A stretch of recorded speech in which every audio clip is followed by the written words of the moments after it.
श्री शिवाय नमस्तुभ्यम. श्री स्वामी समर्थ. भक्तो नमस्कार. भक्तो, आज मी तुम्हाला हे सांगणार आहे की कसे काय कोणी तुमच्या शक्तींना बंदिस्त करतो, तुमच्या शक्तीला कसा चोरतो आणि तुम्हाला एकदम हताश, कमजोर, हेल्पलेस बनवून सोडतो. आणि एवढेच नव्हे तर तो तुमच्यावर अशा काही वाईट नकारात्मक शक्तींना सोडून देतो ज्या कारणामुळे तुमच्या जीवनामध्ये वाईट समस्यांची, अडचणींच्या, बाधांची, परेशानींची वाईट वेळ सुरू होऊन जाते. आणि नंतर तुम्ही असा विचार करू लागता की मी तर पूजापाठ करतोय, मंत्रजाप करतोय, परंतु आमच्यावरील समस्यांच्या बाधा, परेशानींच्या अडचणी या वाढतच जात आहेत. हे असे का घडत आहे? तर बघतो, यामागे एक कारण दडलेलं आहे. आणि ते कारण हे आहे की तुमच्या शक्तींना, तुमच्या ओराच्या पॉझिटिव्ह शक्तींना कुणीतरी तुमच्यापासून चोरून घेतलेले आहे. त्या शक्तींना तुमच्याकडून शोषून काढून घेतलेले आहे. तर मग बघतो, अशा वेळी तुम्हाला काय करायचे आहे? तर यामध्ये 2-3 पैलू आहेत. तुमच्या शक्तीला कसे चोरले जाते, तुमच्या पॉझिटिव्ह ओराच्या शक्तींना कसे शोषून घेतले जाते, तुमच्यावरती कोणत्या निगेटिव्ह शक्तीला कसे सोडले जाते, आणि तुमच्या देवी देवतांना ते कसे काय आपल्या बंधनात बंदिस्त करतात. आणि जर का हे सर्व काही तुमच्यासोबत घडून झालेले आहे, तुमच्यासमोर परेशानींच्या, बाधांची, समस्यांच्या, अडचणींची वाईट वेळ सुरू झालेली आहे, तर मग आता तुम्हाला काय करायचे आहे? या सर्वांपासून कसा आपला बचाव करायचा आहे आणि आपल्या त्या शक्तींना पुन्हा कसे काय प्राप्त करून घ्यायचे आहे? तर या व्हिडिओमध्ये आज याच गोष्टींच्या बाबींवर आपण चर्चा करणार आहोत.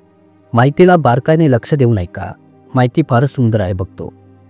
बघतो कुणीही दुश्मन, शत्रू आपल्या शक्तींना कसा काय चोरून घेतो?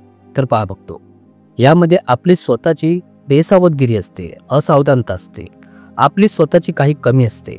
आता हे सर्व काही मी तुम्हाला अगदी उदाहरणासहित पटवून सांगणार आहे. जसे की तुम्ही कोणत्या मंदिरामध्ये जाता, कोणत्याही सिद्ध असलेल्या मंदिरात तुम्ही जाता, तर तिथे खूपच गर्दी असते. कित्येक प्रकारच्या मानसिकतावाली लोक येतात. आता मी इथे सर्वांविषयीच बोलत नाहीये. त्यापैकी काही लोक अशी असतात की ते खूपच स्वार्थी असतात आणि खूपच खतरनाक असतात, परंतु आपल्यावर खोट्या भक्तीचा पडदा उडून आलेले असतात. आणि त्यांना जर कोणी पाहिले तर ते खूपच चांगले असल्याचे तुम्हाला भासू लागतात. आणि आता तुम्ही त्यांच्या जवळ गेलात, कसा तरी कोणत्याही प्रकारे त्यांच्याशी तुमचा संपर्क होतो. ते मंदिराबाहेर बसलेले आहेत, तुम्हाला बोलतात टिळा लावून घ्या, किंवा मग तुम्ही स्वतः त्यांच्यापाशी पोहोचलात आणि बोललात की पंडितजी आम्हाला तुमचा आशीर्वाद द्या, बाबाजी आम्हाला आशीर्वाद द्यावा. तर जेव्हा पण कोणी व्यक्ती तुमच्या आज्ञाचक्राला स्पर्श करतो आणि त्याचवेळी तो तुमच्यातील शक्तीला खेचून घेतो. आता हे काम तो कसे काय करतो? तर त्याच्याजवळ काही छोट्या मोठ्या सिद्ध असलेल्या शक्ती असतात आणि त्याचे हेच काम आहे की दुसऱ्यांच्या शक्तींना खेचून घेऊन एकत्रित करणे. तर तो हे काम कसे करतो? फक्त आपल्यातील कोणती शक्ती शोषून घेण्याचा रस्ता म्हणजे आपले आज्ञाचक्र आहे आणि आपले सहस्त्रहार चक्र आहे. या दोन्ही जागेवरून आपल्यातील शक्तींना काढून घेतले जाऊ शकते आणि तुम्हाला हे माहीत सुद्धा पडत नाही.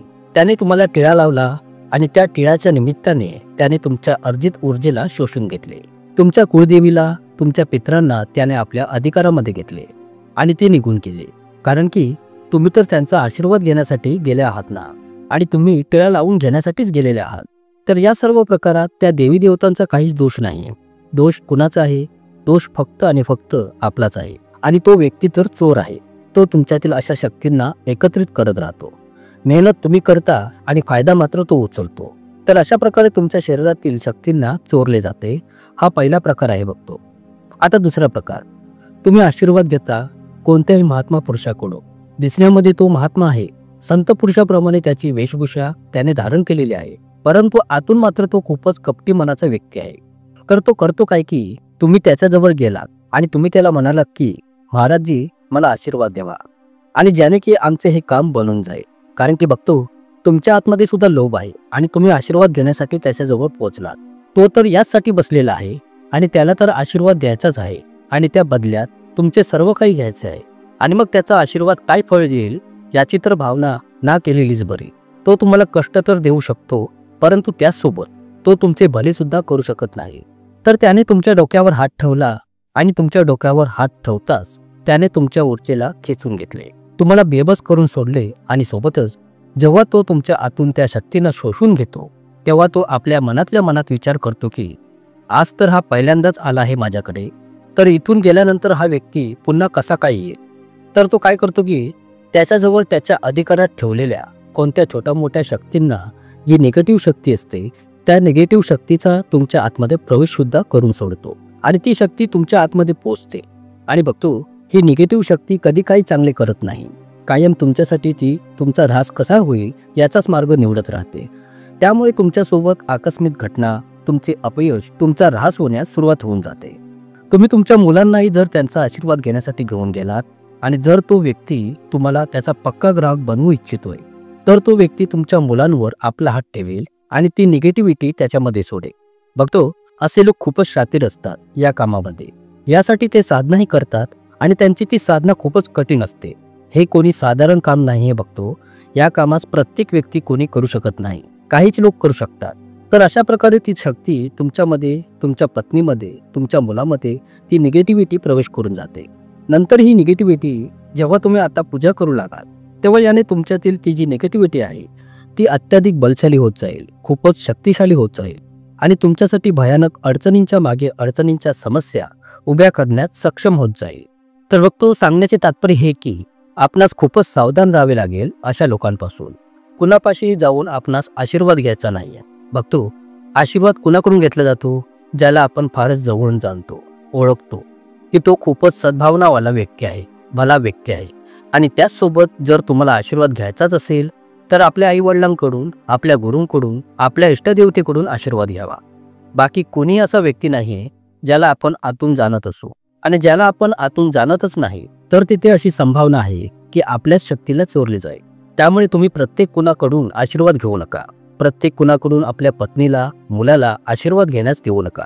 नाहीतर तुमच्यासमोर अशा समस्या उभ्या राहतील की नंतर मग तुम्ही पावलोपावली रडत राहाल आणि तुमच्या या समस्येचे निवारण होऊ शकणार नाही. बघतो कारण जो व्यक्ती ज्या शक्तींना तुमच्या मागे सोडेल त्या शक्ती त्याच्याच म्हणण्यानुसार कार्य करू लागतील, कारण त्यानेच तर तुमच्यावर सोडले आहे. इथपर्यंत तर आता तुम्हाला लक्षात आलेच असेल. बघतो आता आपण ही चर्चा करूयात की जर असे काही तुमच्यासोबत झालेले आहे, अशी समस्या कुणासमोर जर आलीच असेल तर मग काय करावे. तर कधी पण मंदिरात जाल, तीर्थस्थानी जाल किंवा मग बाहेर इतर अन्य ठिकाणी कुठेही जाल आणि जेव्हा तुम्ही परत माघारी घरी याल आणि घरी पूजा करण्यासाठी बसाल तेव्हा आधी पूजेचा एक दिवा लावा.